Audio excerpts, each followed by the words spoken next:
para i-build up ang family natin. Para hindi maging sakit ng ulo sa kalansangan.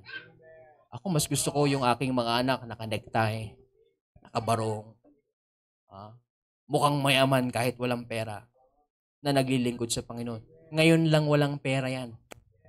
I tell you, ngayon lang walang pera yan. Meron kaming mga binabay dati. Nakagasera lang kami, pastor. Pero, alam nyo kung ilan sila? 10. Pero ngayon, yung tatay, buhay mayaman. Yung mga anak, nag-aral maigi. Nagabayan ng pastor, nagabayan ng church. Ano nangyari? Yung mga magulang hayahay. Nagpapasalamat sa pastor. Pastor, tinuruan niyo yung mga anak. Yan po ang trabaho namin. Sabi ni Joshua, but as for me and my house, we will serve the Lord. Itong ating pinag-aralan ay napakasimpleng unawain kung ilalagay natin sa ating mga puso. Hindi ko ginamitan ng malalalim na salita. Hindi ko ginamitan ng malalayo sa ating kaunawaan. But let me tell you this. Ang salita ng Panginoon ang mag-i-encourage at magbibigay sa atin ng kaunawaan para i-guide ang ating family. Yung mga sinabi ko, magiging walang kapararakan yan kung hindi po natin susundin this morning, this afternoon. Tayo po'y tumayo. Manalangin po tayo. Nakilang Diyos po sa mensahe this afternoon. Hindi ko po alam kung paano Panginoon or ang Banal na Espiritu sa amin pong kalagitnaan this afternoon. Pero Lord, kayo po ang siyang mag-lead po sa amin. Tulungan niyo po kami na maunawaan ang inyo po mga salita. Kaya't habang nakapikit na kayo ko ang ating mga ulo, wala kang titignan na iba.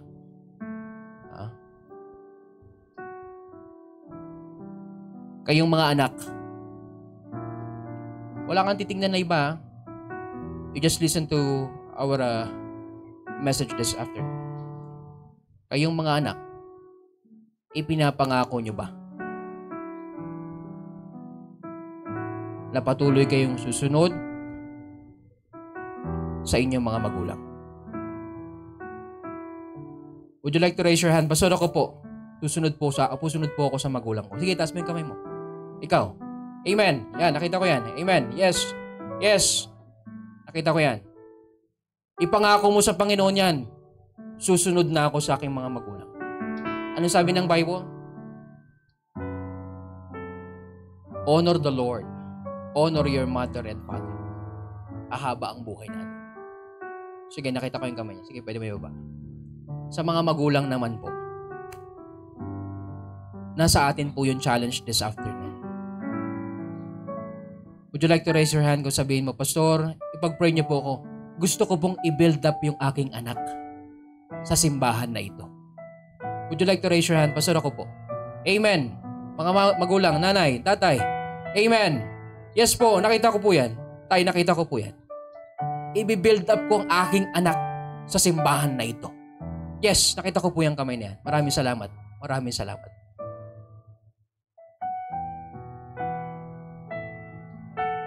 Tawagin po natin ang ating pastor.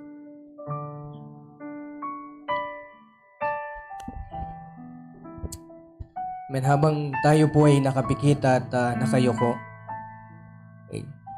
salamat po, Pastor, at ginamit po kayo ng Panginoon. Tayo po ay magpatuloy sa panalangin, mga minamahal na kapatid. Malinaw po ang mensahe. Malinaw po ang mensahe na tinuro po sa atin. Ang kaligtasan patungkol ng pagtungo sa langit, mga minamahal naming bisita. This is not an accident. Ito po ay niloob ng Panginoon. And sa biyaya ng Panginoon, ang gawain ito ng Macedonia Faith Christian Baptist Church, Panginoon, North Caloocan Mission, ay pinaghandaan namin. Pinalangin namin na kayo ay makakilala sa Panginoon, maligtas, magtungo kayo sa lugar na ito. Yung mga nag-invite sa inyo, pinag-pray kayo niyan at gusto nilang maligtas ang iyong kaluluwa. Kaya sa oras na ito, tanggapin mo si Kristo upang masigurado mo na sa langit pupuntang iyong kaluluwa. Huwag mong palagpasin ang pagkakataon na lalabas ka ng gusaling ito, ng lugar na ito, na hindi maliligtas ang iyong kaluluwa. Kung nais mo tanggapin si Kristo at manampalataya ka sa Panginoon, pwede ko bang makita ang iyong kamay na itaas mo? Pwede ko bang makita? Gusto mo tanggapin si Kristo, maghari siya sa buhay mo at maligtas ang iyong kaluluwa. Amen. Praise the Lord. Amen. Salamat sa Panginoon. Nakita ng Panginoon ang iyong mga kamay. Meron pa ba sa uling pagkakataon na gusto mo si Kristo pumasok sa buhay mo upang ikaw ay hindi mapunta ng impyerno at maligtas ka sa araw na ito? Sabi ng Biblia, ngayon ang araw ng kaligtasan, hindi bukas, sapagkat hindi mo alam kung buhay ka pa. Tulad sabi ng James na ang buhay natin ay parang isang bula na maya-maya ay mawawala na rin. Ganun po kabilis ang buhay. Noong nakaraan po may nag-crash na eroplano, inyong nabagsakan po nila yung isang hospital na hindi nila alam na babagsakan sila ng eroplano. Kaibigan, pwedeng dumating sa iyo yung pagkakataon na yon. Paano sa bawat pagpatak ng segundo ng orasan, kasama ka sa mamamatay, sa lamang mamamatay sa Pilipinas, kada pagpatak ng orasan. Hindi mo sigurado ang buhay mo, kaya sa oras na ito, pakasiguraduhin mo na sa langit ka pupunta, sapagkat sigurado ang langit, sigurado rin ang impyerno, kaya naway siguraduhin mo na sa langit ka pupunta sa oras na ito. Kung gusto mong tanggapin si Kristo bilang tagapagligtas ng iyong buhay, sige po, ibaba na po yung kamay, nakita na po. Salamat po sa inyo. Kung nais mo tanggapin si Kristo sa oras na ito, sumunod ka sa panalangin ito at papasukin mo siya sa puso mo. Sa iyong kinatayo dyan, sumunod ka sa panalangin itong pagtanggap at paghingi ng tawad sa Panginoon. Tayo manalangin. Sumunod ka sa sasabihin ko, Panginoon, maraming salamat sa iyong salita na inihayag mo sa araw na ito. Salamat din po, Panginoon, sa iyong anak na si Jesus na siyang inhalay mo para sa kaligtasan ng aking kaluluwa at sa kapatawaran ng aking mga kasalanan, na siyang namatay, inilibing at muling nabuhay sa ikatlong araw. Naniniwala ako na ang Panginoong Kristo ay gumawa para nito sa akin sa kaligtasan ng aking kaluluwa. Patawarin mo ako sa aking kasalanan, linisin mo ang aking puso, at sa oras na ito, tinatanggap ko ang Panginoong Kristo bilang Diyos, tagapagligtas at Panginoon ng aking buhay, na siya nawa ang pumasok sa aking puso at maghari, at ako'y patuloy na mananampalataya sa iyo. Ito po ang aking dalangin sa pangalan ni Jesus. Amen. Sa mga kapatiran naman, napakalinaw ng mensahe, napakaganda ng mensahe ng Panginoon. Mga magulang, mga anak, nakita natin kung paano ang pagkakaroon ng magandang relasyon ng pagsasamahan bilang pamilya, na kung saan ang pundasyon ay ang Panginoong Kristo. Nakita po natin, kapatid, kung ikaw ay napagpala ng salita ng Diyos at kung may hamon sa iyo ang salita ng Diyos, ang altar ay bukas. Lumapit ka, lumuhod ka sa altar, kausapin natin ang Panginoon. Dito po sa harapan, pwede po tayong lumapit, kausapin natin ang Panginoon. At sa minamahal naming bisita, maaaring tinanggap mo na si Kristo at gusto mong ayusin ang relasyon ng iyong pamilya na kung saan ay patuloy na sinisira ng dyablo, pwede kang lumuhod sa iyong kinaupuan at itaas mo sa Panginoon ang iyong mga pamilya. Itaas mo sa iyong mga anak mo. Tatay, ama ng tahanan, itaas mo sa Panginoon ang anak mo, maging ang iyong sarili na magiging mabuti kang ehemplo sa iyong mga anak na sila'y susunod sa Panginoon katulad mo. Ikaw yung magiging guide nila, ikaw yung titignan nila. Maging ikaw, nanay, ikaw din ang susundan nila, kaya ikaw ang magiging pasimuno sa kanila. Itaas mo sila sa kinaupuan mo, ipanalangin mo sila. Ito po yung magandang pagkakataon para ilapit natin yung ating mga anak sa Panginoon, na kung saan nakikita natin na naliligaw sila ng landas at nahihirapan sila. Kaya po mga magulang, huwag kayong mag-atubili na sila po ay ilapit ninyo sa Panginoon. Ang Panginoon pong pag-asa po nila, hindi po yung mga bagay po dito sa mundo. Ang Panginoon po, wala na pong iba. Iluod mo sila sa Panginoon ngayon pa lang habang bata pa sila, o kung sila'y malalaki na, hindi pa huli ang lahat. May pagkakataon pa habang sila'y nabubuhay. At ilingin natin sa Panginoon na sila rin po ay maligtas. Mga anak, mga anak na narito, maaring may pagkukulang sa iyo ang inyong mga magulang. Pero tandaan nyo, magulang nyo pa rin sila. Bilang isang Kristiyanong kabataan, Kristiyanong may Kristo sa kanyang buhay, huwag kang magre-rebelde sa iyong magulang. Ipakita mo sa kanila ang pagmamahal ni Kristo na ibinigay sa iyo ng Diyos. Iparamdam mo sa kanila ang pagmamahal kahit hindi mo makita sa kanila ang pagmamahal. Ipakita mo sapagkat darating ang panahon sa pagpapatuloy mo sa gawain ng Panginoon, sa pagpapatuloy mo sa Diyos, lalambot ang kanilang puso sapagkat kikilos ang Diyos sa ginagawa mong katapatan. Kaya huwag kang magsasawa, kabataan, huwag kang titigil. Maging mabuti kang ehemplo, mahalin mo ang magulang mo. Kung ganun man yung magulang mo ngayon, intindihin mo sila. Mahalin mo sila.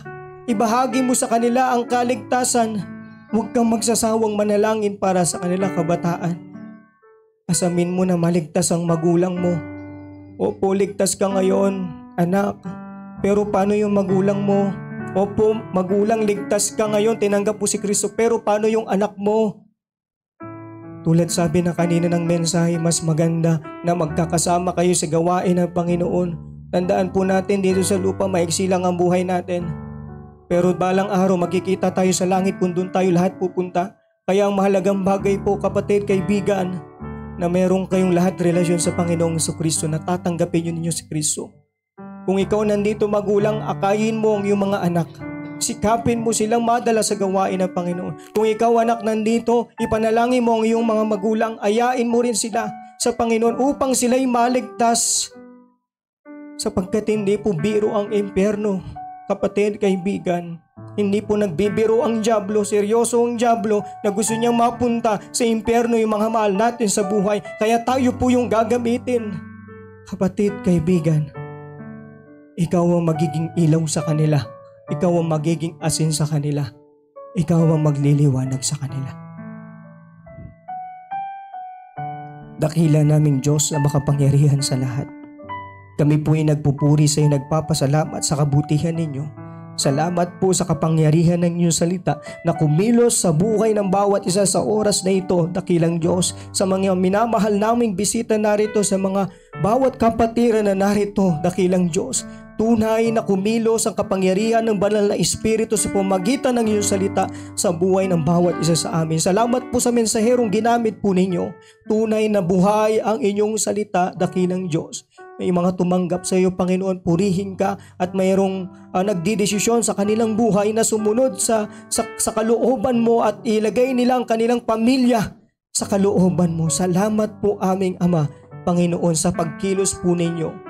Ang lahat po ay ibinibigay namin sa iyo, wala po kaming tatanggapin, at dalangin ko po, Panginoon, ang mga pamilyang narito, kabataan, nanay, tatay, Panginoon, na sila ay magpapatuloy, Panginoon, na dadali nila ang kanilang pamilya sa kalooban mo sa Panginoon. Babalik sila sa iyo, Panginoon, sapagkat ikaw ang lumikha sa amin at nilagay mo ang pamilya na mabuo, Panginoon. At ito po yung nawawala sa aming lipunan ngayon, na kung saan marami ng sirang pamilya. Ito'y sapagkat sinisira ito ng dyablo. At salamat po, ginising niyo po kami sa oras na ito, sapagkat, Panginoon, tunay ka. Salamat po na nariyan kayo, Ama, na ang layunin ninyo na ang aming pamilya ay maging maayos at hindi kami magkawatak-watak. Kaya dakilang Diyos, mag-umpisa po ito dito, dakilang Diyos, ang aming commitment sa iyo, ang aming panalangin, at ito po'y magtatapos sa susunod na henerasyon ng bawat naming mga pamilya, na kung saan ay sama-sama, nagkakaisa, nagmamahal, nagtutulungan, naguunawaan sa bawat isa. Panginoon, i-bless niyo po ang mga family na nandito, Panginoon. Mga magulang, mga anak narito, i-bless niyo po. Maging ilaw sila sa kanilang tahanan, maakay nila ang kanilang pamilya. Salamat po ng marami sa kabutihan niyo. Binibigay namin sa iyo ang papuri, pagsamba, pasalamat, kaluntian. Ito po ang aming panalangin sa pangalan ni Jesus. Amen. Amen. To God be the glory. Great things He had done. Amen. Napagpala po ba tayo ng Panginoon na kanyang salita? Amen. Praise the Lord. Amen. At kayo po, bago po tayo magtapos, gutom na ba kayo? Marami ng gutom, kasi marami ng pagod eh. Amen? But tapusin po natin ng maayos ang gawain ng Panginoon. Amen? At Sige po, tawagin na po natin yung choir. Ano po, bago natin i-recognize yung ating pastor na nag-share sa atin ng Word of God. Okay? Pakikuha yung aking kulay gray na